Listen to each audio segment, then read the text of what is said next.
Hi అండి. ప్రతి ఆడపిల్ల లైఫ్‌కి తన తండ్రి తనకి సూపర్ హీరో కదండీ! అలాగే నాకు కూడా ఒక చిన్న సంఘటన మీతో షేర్ చేసుకుంటాను. నేను టీటీసీ అయిపోయిన తర్వాత డీఎస్సీ కంటే ముందు టెట్ ఎగ్జామ్ పెడతారండి.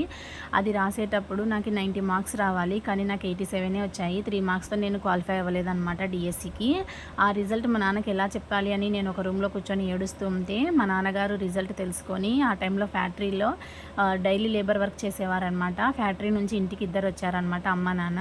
నేనేమో ఏడుస్తున్నాను. మా నాన్నగారు నన్ను పిలిచారు. కొడతారేమో అనే భయంతో వెళ్ళాను. తిడతారేమో అనే భయంతో వెళ్ళాను. కానీ మా నాన్నగారు నన్ను తన ఒడిలో కూర్చోబెట్టుకొని, "నువ్వేమీ బాధపడొద్దు.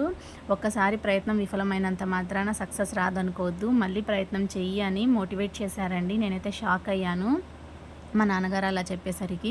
సో, "ఈసారి ఏం మిస్టేక్స్ చేశావో అవి రిపీట్ కాకోకుండా మళ్ళీ ముందుకు వెళ్ళు" అని అన్నారు.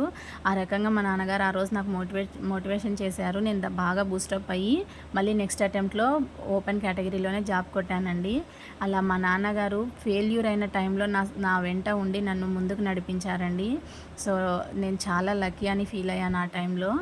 అదే ప్రతి ఆడపిల్లకి కూడా ఇలా తన తల్లిదండ్రులు, అలాగే పెళ్ళైన వారికి భర్తలు ఇలా సపోర్టివ్ ఉంటే ప్రతి అమ్మాయి జీవితం ఆనందదాయకం కదండీ! ఏమంటారు? Thank you for watching.